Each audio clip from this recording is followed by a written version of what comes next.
देखिए, ये भारतीय जनता पार्टी की जीत है, ये हिंदुत्व की जीत है। हिंदुत्व का मतलब क्या है, ये बहुत ज़रूरी है कि सबके पास ये मैसेज जाए। हिंदुत्व वो है जिसमें हिंदू हो, मुसलमान हो, सिख हो, ईसाई हो, जैन हो, बौद्ध हो, मेजॉरिटी हो, माइनॉरिटी हो, महिला हो, पुरुष हो, बच्चा हो, बुजुर्ग हो, सब एक साथ है। उसे हम हिंदुत्व कहते हैं और उससे हमारा हिंदुस्तान बनता है। हिंदू वैसे चाहे कितने भी तलवे चाट ले मुगलों के और निज़ाम के, हिंदुस्तान की मुखालिफत करने हम नहीं देंगे। और हैदराबाद हिंदुस्तान का हिस्सा था, है और आगे भी रहेगा, और भाग्यनगर जल्द ही बनेगा। मुझे लगता है भाग्यनगर एक ऐसा नाम है जो पहले वहां पर हैदराबाद में था ही, इसमें कोई दो राय तो है नहीं। हैदराबाद निजाम ने नाम दिया है, उन लोगों ने नाम दिया है जिन्होंने हिंदुस्तान के लोगों को आकर अपना गुलाम बनाने की कोशिश करी। वो जो इन्वेडर्स रहे, जो घुसपैठिए थे, हम उनकी जो रीत थी, जो उनकी प्रथा थी, जो उनके नाम दिए हुए थे, उनको हम आगे लेकर क्यों चले। आप नाम रखिए ना अब्दुल कलाम जी के नाम पर, हम मना नहीं करेंगे।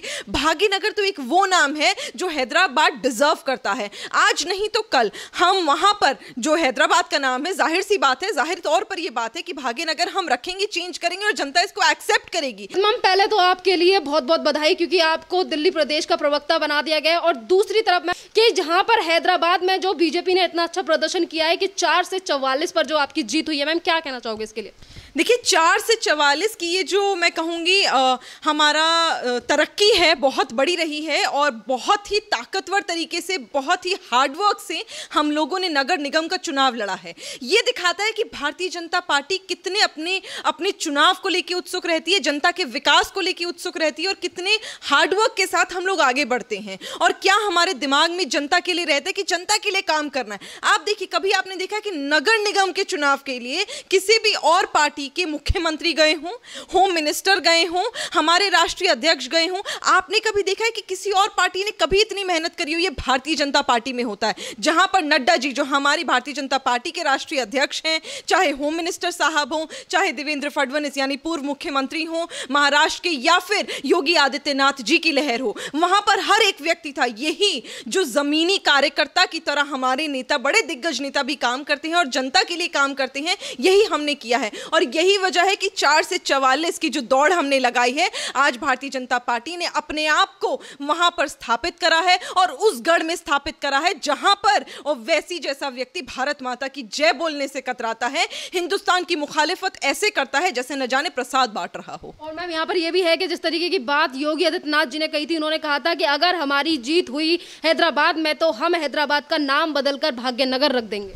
मुझे लगता है भाग्यनगर एक ऐसा नाम है जो पहले वहां पर हैदराबाद में था ही, इसमें कोई दो राय तो है नहीं। हैदराबाद निजाम ने नाम दिया है, उन लोगों ने नाम दिया है जिन्होंने हिंदुस्तान के लोगों को आकर अपना गुलाम बनाने की कोशिश करी। वो जो इन्वेडर्स रहे, जो घुसपैठिए थे, हम उनकी जो रीत थी, जो उनकी प्रथा थी, जो उनके नाम दिए हुए थे, उनको हम आगे लेकर क्यों चलें। आप नाम रखिए ना अब्दुल कलाम जी के नाम पर, हम मना नहीं करेंगे। भाग्यनगर तो एक वो नाम है जो हैदराबाद डिजर्व करता है। आज नहीं तो कल हम वहां पर जो हैदराबाद का नाम है, जाहिर सी बात है, जाहिर तौर पर यह बात है कि भाग्यनगर हम रखेंगे, चेंज करेंगे और जनता इसको एक्सेप्ट करेगी, क्योंकि जनता भी यही चाहती है।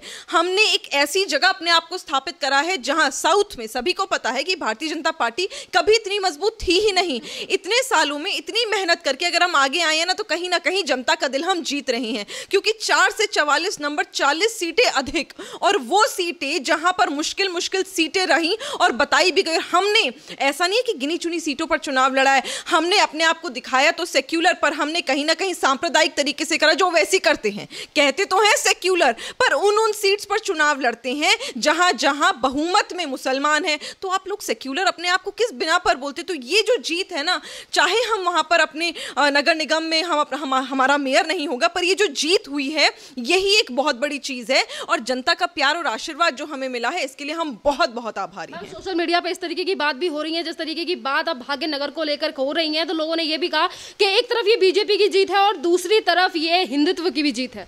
देखिए, ये भारतीय जनता पार्टी की जीत है, ये हिंदुत्व की जीत है। हिंदुत्व का मतलब क्या है, ये बहुत जरूरी है कि सबके पास ये मैसेज जाए। हिंदुत्व वो है जिसमें हिंदू हो, मुसलमान हो, सिख हो, ईसाई हो, जैन हो, बौद्ध हो, मेजॉरिटी हो, माइनॉरिटी हो, महिला हो, पुरुष हो, बच्चा हो, बुजुर्ग हो, सब एक साथ है। उसे हम हिंदुत्व कहते हैं और उससे हमारा हिंदुस्तान बनता है। हिंदुस्तान के सरजमीन पर, हिंदुस्तान हिंदुस्तान की जनता जब रहती है और सांस लेती है ना, तो बड़े गर्व से कहती है कि हम हिंदुत्व से आते हैं। जैसे आज मैं मुसलमान हूं तो मैं हिंदुस्तानी मुसलमान हूं, तो हिंदुस्तानी मुसलमान कहते हुए सबसे पहला लफ्ज आता है हिंदू। तो मुझे कोई गुरेज नहीं है ये कहने में कि आज हिंदुत्व की जीत हुई है, क्योंकि ये हमारी पार्टी की आइडियोलॉजी है कि हम सभी लोगों को एक साथ लेकर चलें। हैदराबाद जैसी जगह से जहां पर इतनी बहुमत में मुसलमान है, माइनॉरिटी है, साउथ के लोग हैं जो पहले शायद भारतीय जनता पार्टी का इतना समर्थन नहीं देते थे, पर आज अगर आए हैं उमड़ कर आगे, इसका मतलब साफ है कि अब जितने भी लोग हैं वो जाग रहे हैं और वो समझ रहे हैं कि चाहे कोई भी पार्टी हो, चाहे कोई भी पार्टी सेक्युलर होने का नाटक करे, लेकिन आप कितनी भी गालियां दे दो, भारतीय जनता पार्टी की सरकार निरंतर सेक्युलरिज्म पे काम कर रही है, उस आइडियोलॉजी में काम कर रही है जब हर एक व्यक्ति को एक ही तराजू में रखती है, तोलती नहीं है। और मैम यहाँ पर ये भी तरीके की बातें निकल कर आ रही हैं कि हैदराबाद का नाम पहले भाग्यनगर था और 1981 की कुछ ऐसी भी शिल्पकलाएं हैं जहाँ पर ये बातें अच्छी तरीके से दिखाई जा रही हैं कि हैदराबाद का नाम पहले भाग्यनगर था, और इस तरीके की चीजें सामने आ रही हैं, पर उसके बावजूद भी ओवैसी विरोध करते हैं और ये कहते हैं कि नाम नहीं बदलना चाहिए। ये तो मैंने आपको पहले ही कहा ना कि ये तो वो चीज है, भाग्यनगर तो पहले था ही। अब आप लोगों ने, निजाम्स ने आकर, मुगलों ने आकर वहां पर चेंज करा, उन लोगों ने जो घुसपैठिए थे। अब हम क्या करें, घुसपैठियों से ज्यादा मोहब्बत है, मुसलमान के सरमोर बनने की कोशिश तो वो करते, पर मुसलमान जानते कि हमारे सिरमोर निजाम नहीं थे, मुगल नहीं थे, हमारे सिरमोर और हम जिनसे प्रेरणा लेते हैं वो एपीजे अब्दुल कलाम साहब हैं। वो लोग हैं जिन्होंने हिंदुस्तान की सरजमीन पे अपने आप को मरने मिटने की कस्में खाई। अशफाक उल्लाह खान जैसे लोगों से हम समर्थन लेते हैं, अशफाक उल्लाह खान जैसे लोगों से हम प्रेरणा लेते हैं, उन लोगों के नाम पर आप नाम रखिए ना। आज अगर आपने निजाम्स को, मुगल्स को बढ़ावा देने की कोशिश करी है तो दाल में कुछ काला है। आप हिंदुस्तान की जनता से मोहब्बत ही नहीं करते, क्योंकि हैदराबाद नाम किसका दिया हुआ ये सब जानते हैं, और वैसे चाहे कितने भी तलवे चाट ले मुगलों के और निजाम के, हिंदुस्तान की मुखालिफत करने हम नहीं देंगे। और हैदराबाद हिंदुस्तान का हिस्सा था, है और आगे भी रहेगा, और भाग्यनगर जल्द ही बनेगा। और मैम जिस तरीके का रिस्पॉन्स आप लोगों को, यानी कि भारतीय जनता पार्टी को हैदराबाद में मिला है, उसमें लोगों का ये भी कहना है कि ये योगी आदित्यनाथ की वजह से हुआ है, क्योंकि जिस तरीके का काम उन्होंने उत्तर प्रदेश में किया है उसी से जनता ज्यादा प्रभावित हुई है। बिल्कुल सही बात है ना।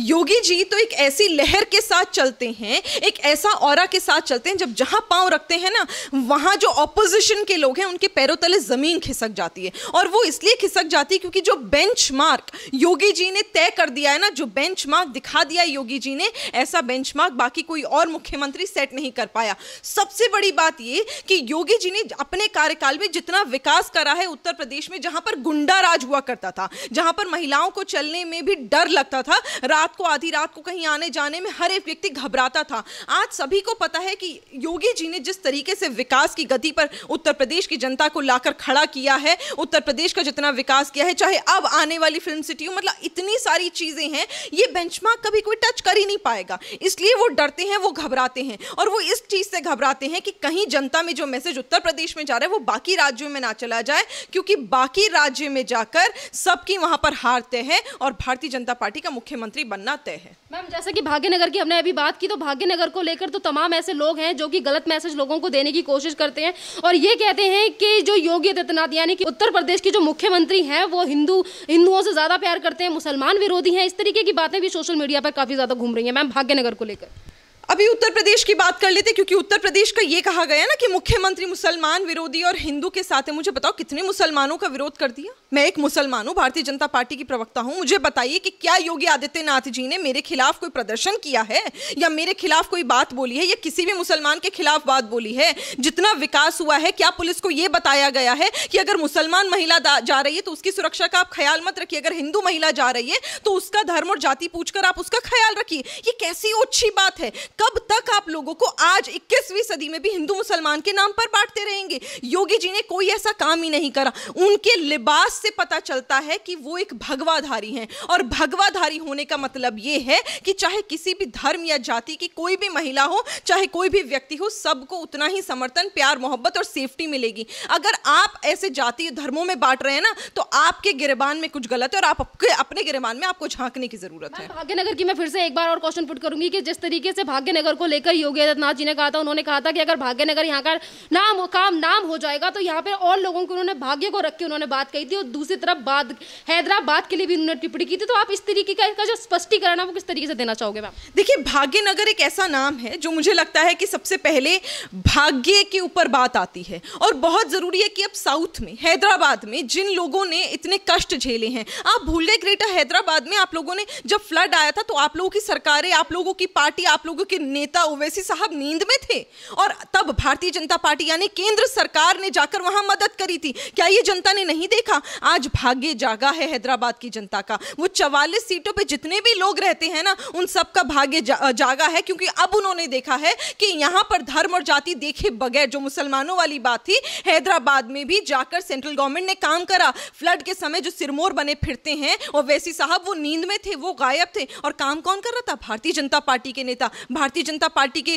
कार्यकर्ता निरंतर वहां पर खाना पानी सब भिजवा रहे थे। आप लोग कहां थे तब आपको पता चलने लगता है, सब जनता को पता चलने लगता है कि आपका मुखौटा उतर रहा है, आप झूठे हो, मक्कार हो और आप सिर्फ हिंदुस्तान के लोगों को बांट कर आगे बढ़ना चाहते हो, उनको एक साथ नहीं करना चाहते। मेरा एक लास्ट सवाल कि असदुद्दीन ओवैसी को कितना बड़ा झटका लगा होगा ये सब देख के, क्योंकि उन्हें तो कभी हमेशा ये लगता था कि जिस तरीके की वो राजनीति करते हैं और हैदराबाद में हमेशा उनकी जीत होगी, क्योंकि जिस तरीके की बयानबाजी रहती थी उससे तो यही लगता था कि हमेशा वही रहना चाहते हैं वहां। कहां हैदराबाद में जीत होगी? मुख्यमंत्री बन गए क्या एमके, या फिर वो कुछ और बहुत ज्यादा उन्होंने लोगों को जिता दिया? सभी को मालूम है कि ओवैसी एक ऐसा व्यक्ति है जो एक छोटे से गढ़ में अपनी राजनीति को सीमित रखता है और सिर्फ वहीं चुनाव लड़ता है, सर्वे कराकर, जहां उसे पता है कि उसने जनता को गुमराह करने में और बरगलाने में वो कामयाब हो गया। और इस बार भी वही हुआ है। पैरों तले जमीन तो तभी खिसक गई थी जब भारतीय जनता पार्टी के दिग्गज नेताओं ने वहां पर फ्लड के समय काम करा था,